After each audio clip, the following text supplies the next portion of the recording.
आप सभी का आपके अपने चैनल रंजन स्टडी सेंटर पर स्वागत है। आज मैं ये वीडियो अपडेट लेकर आया हूँ BBMKU यूनिवर्सिटी के सभी स्टूडेंट के लिए। तो BBMKU यूनिवर्सिटी के जितने भी स्टूडेंट ने कल अंडरस्टैंडिंग इंडिया का पेपर का एग्ज़ाम दिया है, आपको पता है कि आपका जो एग्ज़ाम है वो 100 MCQ का हुआ। तो आज के इस वीडियो में हम लोग डिस्कस करेंगे उन्हीं 100 जो क्वेश्चंस आए थे उसके राइट आंसर के बारे में, यानी कि 100 क्वेश्चन में कौन कौन से ऑप्शन सही होंगे उसी का डिस्कशन आज के पूरे इस वीडियो में किया जाएगा। तो आप सभी वीडियो को लास्ट तक ज़रूर देखिएगा। जो भी नए जुड़े होंगे चैनल पर सब्सक्राइब और शेयर ज़रूर कर दीजिएगा, क्योंकि आपको आने वाले सेमेस्टर 2 की तैयारी हमारे चैनल के द्वारा कराई जाएगी। तो आइए स्टार्ट करते हैं। देख सक रहे हैं 2023 का ये पेपर है BBMKU अंडरस्टैंडिंग इंडिया का, और कुल 100 नंबर का पेपर हुआ था। आपको पता है 3 घंटे दिए गए थे और 100 क्वेश्चन दिए गए थे। सभी प्रश्नों का उत्तर देना था, सभी में 1 मार्क्स आपको मिलता। पहला क्वेश्चन था कृषि क्रियाएं किस क्षेत्र से जुड़ी है। तो जो कृषि से जुड़ा हुआ कार्य होता है वो प्राइमरी सेक्टर यानी कि प्राथमिक क्षेत्र से जुड़ा है, यानी कि ऑप्शन ए इसमें सही होगा। आप सभी कमेंट करके ज़रूर बताइएगा कि किनका कितना सही हो रहा है, ठीक है। तो दूसरा क्वेश्चन हम लोग जानेंगे भारत में सर्वप्रथम किस वर्ष रेलगाड़ी चली थी। तो ये आंसर सभी को लगभग पता ही होगा। ऑप्शन ए 1853 1853 ईस्वी में। तीसरे क्वेश्चन की तरफ चलेंगे। किस पंचवर्षीय योजना के दौरान 14 प्रमुख बैंकों का राष्ट्रीयकरण किया गया। तो 5 ईयर प्लान भारत में लागू है। आपको पता है कि 5 ईयर का प्लान बनता है। तो जो 4th प्लान था ऑप्शन बी यानी 4th चौथी पंचवर्षीय योजना के दौरान भारत में जो 14 प्रमुख बैंकों था उनको राष्ट्रीयकरण यानी सरकारी बैंक बना दिया गया था। चौथा क्वेश्चन है यहाँ पर महलानोबिस औद्योगिक विकास मॉडल किस योजना में अपनाया गया। तो इसका जो है राइट आंसर होगा ये आप सभी आंसर बी यानी कि दूसरा सही होगा। क्या होगा? दूसरा पंचवर्षीय योजना में महलानोबिस का औद्योगिक विकास मॉडल अपनाया गया था। 5 नंबर क्वेश्चन है भारतीय योजना आयोग गठित कब हुआ। राइट आंसर होगा ऑप्शन बी 15 मार्च 1950 ईस्वी को। अगला क्वेश्चन है 6 नंबर का नीति आयोग का पूरा नाम फुल फॉर्म है। Option A national institute for transforming India, ठीक है। तो देखिए इसका जो नीति आयोग का वो आंसर होगा ऑप्शन बी होगा, क्योंकि यहाँ पे इंस्टीट्यूट है, यहाँ पे इंस्टीट्यूशन है, इसी में केवल फ़र्क है। तो ध्यान से ऑप्शन बी आपका राइट आंसर है, national institution for transforming India, ठीक है। तो कंफ्यूज नहीं होइएगा, ऑप्शन बी राइट आंसर है। 7 number which of the following is known as golden fibre. Golden fibre सुनहरा रेशा किसे कहते हैं। ऑप्शन बी जूट इसका राइट आंसर होगा। अगले क्वेश्चन में चलेंगे 8वें नंबर पर भारत में चावल का सबसे बड़ा उत्पादक राज्य कौन है। तो आप सभी को पता है कि चावल जो है ऑप्शन ए वेस्ट बंगाल पश्चिम बंगाल में सबसे ज़्यादा होती है। 9 नंबर क्वेश्चन है 9 नंबर हरित क्रांति के जनक कौन है। तो यहाँ पे इंग्लिश वाला क्वेश्चन का ध्यान देना था। Who is the father of green revolution in the world, यानी वर्ल्ड दिया है, दुनिया में कौन थे, भारत में नहीं। इसमें बहुत कोई कन्फ्यूज हुए होंगे। तो दुनिया में नॉर्मन बोरलैंग जो हैं उन्होंने दुनिया के जो है फादर हैं ग्रीन रेवोल्यूशन के। तो ये राइट आंसर होगा ऑप्शन ए। अगर पूछा जाता आपसे भारत में कौन है तो भारत में होता है MS स्वामीनाथन, लेकिन इस क्वेश्चन का ऑप्शन ए राइट आंसर होगा। 10वां नंबर क्वेश्चन कौन सा कृषि आधारित उद्योग नहीं है, यानी एग्रो बेस्ड खेती से जुड़ा हुआ कौन उद्योग नहीं है। तो ऑप्शन ए तेल उद्योग खेती से जुड़ा नहीं है, ऑयल इंडस्ट्री। 11वां नंबर योजना आयोग से संबंधित निम्नलिखित में से कौन सा कथन सही है। तो योजना आयोग से संबंधित कथन सही है, यहाँ पर देख सकते हैं कि यह एक सरकारी विभाग गवर्नमेंट डिपार्टमेंट है, ऑप्शन बी। अगला 12 नंबर निम्नलिखित में से कौन सी योजना भारत सरकार द्वारा चलाई गई गरीबी उन्मूलन योजना नहीं है, यानी गरीबी को बंद करने की कौन सी योजना नहीं है। तो ऑप्शन ए होगा आधार।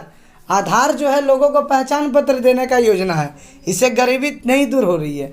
बाकी बात जो national social assistance programme, Jawahar Gram Samriddhi Yojana और स्वर्ण जयंती ग्राम स्वर्ण रोजगार योजना, इसमें क्या है, ये तीनों जो है गरीबी दूर करने की योजना है।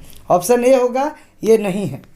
C number, the green revolution in India was an introduce of HYV seed 4, यानी भारत में जो ग्रीन रेवोल्यूशन हरित क्रांति हुआ वो गेहूं, ऑप्शन सी व्हीट के उत्पादन को बढ़ाने के लिए HYV seed, high yielding variety seed का प्रयोग किया गया। अगला है, किस उद्योग को अक्सर आधुनिक उद्योग की रीढ़ कहा जाता है? तो आधुनिक उद्योग का रीढ़ ऑप्शन ए स्टील होगा, स्टील। अगला है, राष्ट्रीय कृषि विकास योजना के शुभारंभ की घोषणा किसने की? तो राष्ट्रीय कृषि विकास योजना की घोषणा ऑप्शन बी नरेंद्र मोदी, भारतीय प्रधानमंत्री नरेंद्र मोदी जी ने किया था। अगला है MSME, MSME का पूरा नाम क्या है? तो इसका पूरा नाम है micro small and medium enterprise, micro, ठीक है। तो यहाँ पर इसका आंसर ये होगा। इन दोनों क्वेश्चन में कन्फ्यूजन है, बी और सी, इसे आप लोग एक बार गूगल सर्च करके देख लेंगे। Bokaro steel limited, Bokaro steel limited किसकी स्थापना से हुई, किसके सहयोग से? तो ये सोवियत संघ, सोवियत रूस के सहयोग से ये बना था बोकारो स्टील। भारत का सबसे बड़ा लौह इस्पात कारखाना, तो ये राउरकेला होगा, ऑप्शन ए राउरकेला। 2011 के जनगणना के अनुसार झारखंड का जनसंख्या घनत्व कितना है? तो ऑप्शन डी आपका राइट आंसर होगा 414, 414, ये राइट आंसर है। अगला देख सकते हैं आप सभी, 20 नंबर क्वेश्चन है आपका, 20वां नंबर, 20 नंबर क्वेश्चन क्या है? तो ये है, बॉक्साइट उत्पादन की दृष्टि से झारखंड का भारत में कौन सा स्थान है? तो बॉक्साइट का ये आप सभी देख सकते हैं तीसरा स्थान है, तीसरा। अगला, भारत का कुल क्षेत्रफल विश्व के कुल भौगोलिक क्षेत्रफल का कितना है? ऑप्शन ए राइट होगा 2.42, आपको ये राइट आंसर है 2.43, कहीं ऑप्शन में नहीं था, इसीलिए 2.42 कीजिए, ऑप्शन ए। कौन सी काल्पनिक रेखा भारत को दो बराबर भागों में बांटती है? तो option B tropic of cancer या कर्क रेखा। अगला है, रेड क्लिफ रेखा सीमा निर्धारित, रेड क्लिफ लाइन किन दो देशों के बीच है? तो ऑप्शन ए राइट आंसर होगा भारत और पाकिस्तान के बीच। मैकमोहन रेखा भारत चीन है। भारत की सबसे ऊंची चोटी कौन सी है? तो भारत की सबसे ऊंची चोटी ऑप्शन ए कंचनजंगा है। अगला है, निम्न में से कौन भारत के प्रायद्वीपीय पठार का सर्वोच्च शिखर है? तो यहाँ पर दोदा बेटा आंसर होगा, ऑप्शन सी। अगर यहाँ अनाईमुदी होता तो अनाईमुदी इसका राइट आंसर होता, लेकिन अनाईमुदी ऑप्शन में नहीं है तो दोदा बेटा होगा, ऑप्शन सी। क्षेत्रफल में भारत का सबसे छोटा राज्य, तो यहाँ पर राज्यों की बात की गई है इनमें से, तो आप सभी देख लीजिएगा, तो तमिलनाडु जो है वो छोटा होगा, तमिलनाडु, ठीक है। Option C, A, option A right answer है। 27 नंबर क्वेश्चन, 27 नंबर, भारत के किस राज्य में सबसे लंबी तट रेखा है? ये गुजरात होगा, ऑप्शन डी गुजरात इसका राइट आंसर होगा। 28 नंबर, निम्न में से भारत के किस राज्य में सर्वाधिक वर्षा होती है? तो ऑप्शन सी मेघालय में सर्वाधिक वर्षा होती है। 29 नंबर क्वेश्चन, निम्न में से भारत के किस तटीय प्रदेश में उत्तर पूर्वी मानसून होती है? तो इसका राइट आंसर जो होगा ऑप्शन सी कोरोमंडल तट। 30वां क्वेश्चन, कोंकण तट का विस्तार कहाँ तक है? तो ऑप्शन होगा यहाँ पर देख सक रहे हैं गोवा से मुंबई तक, ऑप्शन डी गोवा से मुंबई तक इसका विस्तार है, ठीक है। अगला 31 नंबर, निम्न में से कौन दक्षिणी भारत की सबसे लंबी नदी है? तो दक्षिणी भारत की सबसे लंबी नदी ऑप्शन ए गोदावरी होगा, जिसे दक्षिण भारत की गंगा भी कहते हैं। अगला, which delta of India is biggest in the world? तो दुनिया में सबसे बड़ा डेल्टा जो है गंगा ब्रह्मपुत्र का नदी बनाता है, तो यहाँ ब्रह्मपुत्र नदी का नाम नहीं है, इसीलिए ऑप्शन डी गंगा डेल्टा होगा। तो आप सभी कोई जो भी नए चैनल पे जुड़े होंगे प्लीज़ चैनल को सब्सक्राइब कर दीजिएगा, बेल आइकन को दबा लीजिएगा, ताकि जैसे ही और भी कई सारे इंपॉर्टेंट वीडियो आप लोगों के लिए मैं लेकर आऊँ आप तक नोटिफिकेशन चला जाए। क्योंकि BBMKU यूनिवर्सिटी में पढ़ने वाले कोई भी स्टूडेंट हों, उनके हर एक सब्जेक्ट की तैयारी हमारे चैनल पर सेमेस्टर 2 की कराई जाएगी। पहले आप सभी होली को एंजॉय कर लें, उसके बाद हम सभी सेमेस्टर 2 की तैयारी में लग जाएंगे, ठीक है। 33 नंबर क्वेश्चन, झारखंड की सबसे ऊंची पठारी सतह कौन है? ऑप्शन ए होगा इसका रांची का पठार, राइट आंसर है। 34 नंबर है, तिलैया डैम बना है, तो तिलैया डैम, इसमें कोई कंफ्यूज होंगे, ऑप्शन सी बराकर नदी सही है, दामोदर नहीं होगा, ऑप्शन सी बराकर नदी होगा। 35 नंबर क्वेश्चन है आपका, 2011 की जनगणना के अनुसार झारखंड की साक्षरता दर कितनी है? तो साक्षरता दर जो झारखंड की बात करें तो ये आप सभी एक बार गूगल सर्च करके कंफर्म जरूर हो लीजिएगा एक बार, ठीक है, गूगल सर्च करके कंफर्म हो लीजिएगा।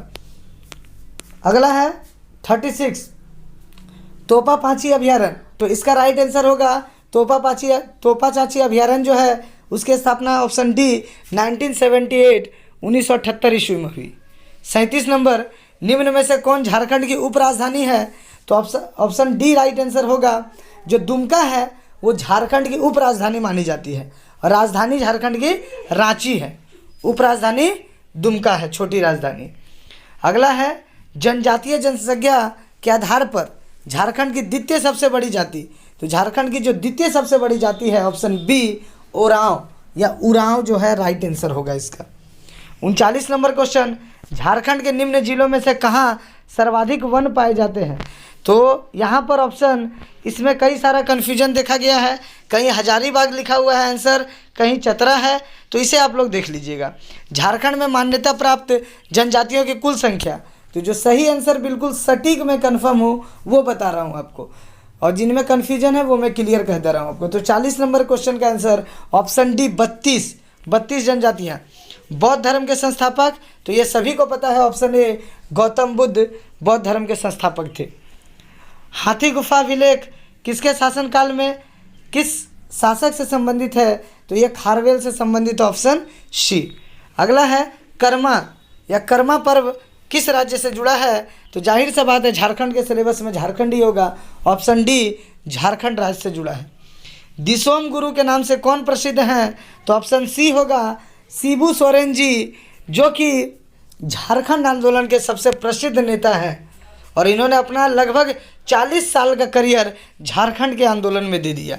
झारखंड में बेतला पार्क कहाँ स्थित है? तो ऑप्शन सी होगा पलामू। 46वां क्वेश्चन, प्राचीनतम वेद which is the oldest Vedas? तो ऋग वेदा, ऑप्शन ए ऋग्वेद जो है सबसे प्राचीनतम और पुराना वेद है। 47 नंबर क्वेश्चन, निम्नलिखित में से कौन सा शहर नदी के तट पर स्थित नहीं है? तो देखिए, सूरत भी नदी के किनारे है, आगरा भी है, कटक भी है, लेकिन मैसूर जो है नदी के किनारे नहीं है, कर्नाटक में है ये। झारखंड के किस स्थान से कर्क रेखा गुजरती है? तो झारखंड के Netarhat, option D right answer है, नेतरहाट से कर्क रेखा, ट्रॉपिक ऑफ कैंसर कर्क रेखा गुजरती है। झारखंड का शिमला किसे कहा जाता है? तो झारखंड का जो शिमला है वो नेतरहाट को कहा जाता है, नेतरहाट को, झारखंड का शिमला।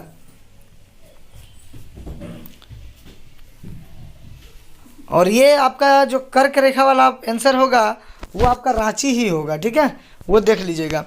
50 नंबर क्वेश्चन, बिरसा मुंडा जी का जन्म कहाँ हुआ था? तो बिरसा मुंडा जी का जन्म आप लोग उलीहातू, ऑप्शन बी जो है ये राइट आंसर बिल्कुल सटीक है, उलीहातू गांव में। तो ये देखिए, इसके अलावा भी और सभी क्वेश्चंस हमारे पास उपलब्ध हैं, सभी के आंसर भी उपलब्ध हैं, लेकिन ये वीडियो ज़्यादा लंबा हो जाएगा, इसीलिए मैं आप सभी को इसका पार्ट 2 आएगा। ये जो वीडियो है अभी पार्ट 1 है, जिसमें 50 क्वेश्चन का डिस्कशन आप लोगों के लिए मैंने किया है। अब अगले 50 क्वेश्चन का डिस्कशन अगले वीडियो में किया जाएगा। तो इन 50 क्वेश्चन में जिनका जो राइट हुआ होगा, जितना सही हुआ होगा, कमेंट करके ज़रूर बताइएगा, और अगले 50 क्वेश्चन का भी आंसर आपको जल्द मिल जाएगा। तो चैनल को सब्सक्राइब कर लें, बेल आइकन को दबा दें, ठीक है। तो उम्मीद है आप सभी को वीडियो अच्छी लगी होगी। हमसे जुड़ने के लिए धन्यवाद आपका।